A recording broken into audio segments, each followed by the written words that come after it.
Today we're going to build an auxiliary fuse block for my 1966 Chevy Caprice. That's next.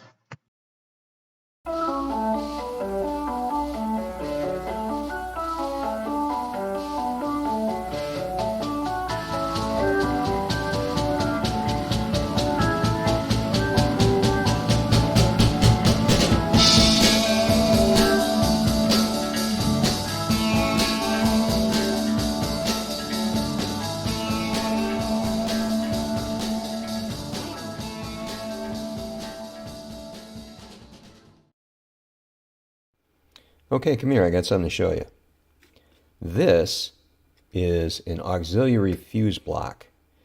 It's used to add different circuits to whatever operation that you need to do that with.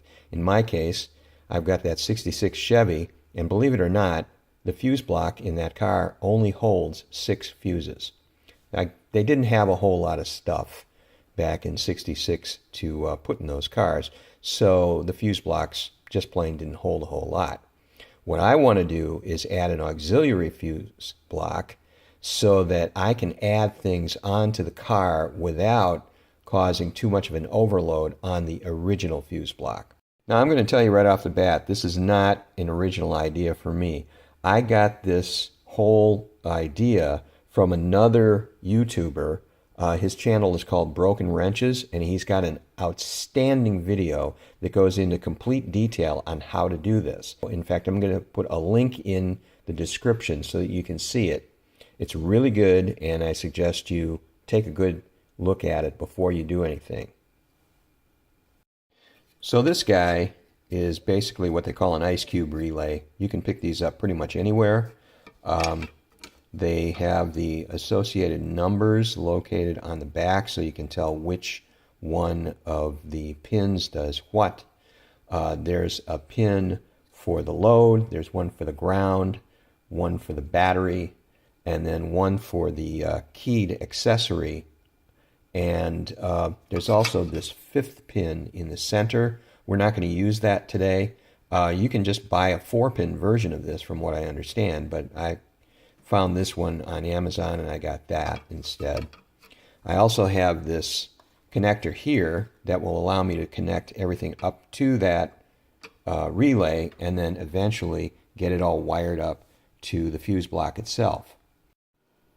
So I've gone ahead and I've added some terminal endings to these wires so that I can set this up and be able to bench test it on a small battery that I have. So I'm going to start with the ground, which goes here. This is the blue wire, remember, that was marked as ground. And I'm also going to add this black wire because I want to, when I put it in the car, I want to be able to ground it to a maybe somewhere on the dashboard or anywhere on a metal section on the car where I get a good ground. We'll get that down, and then we'll move on to the next one. Okay, so now that we've got the ground taken care of, the next one that I'm going to connect is this wire. It's the yellow wire, and this is for the load. We're going to put that right here.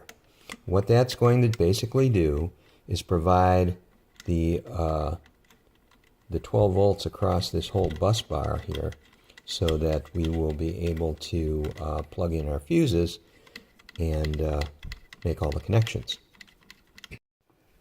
So now I'm going to bench test this. I'm going to make sure that I did everything right.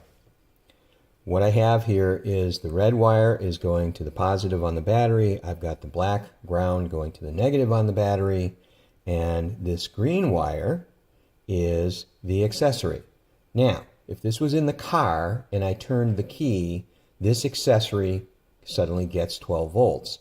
If it gets 12 volts, then this test light, I've got a little 2 amp fuse in there, kept it light in case I didn't do this right. This should turn on. See, I have it grounded over here and I've got it sitting over here in this area where that's fused. So let's give it a try. What do you know? It works. So To review, what I have to do in the car, I've got to run my 12 volts here directly to the battery. And before it goes straight into the battery, I will have that fused as well. I might do a separate video that just shows how that is going to work. And then the accessory, this guy, that plugs into an accessory fuse in the original fuse block that is only actuated when the key's on. And that is the only wire that will have to go to that fuse block. Everything else from now on can go into this new guy.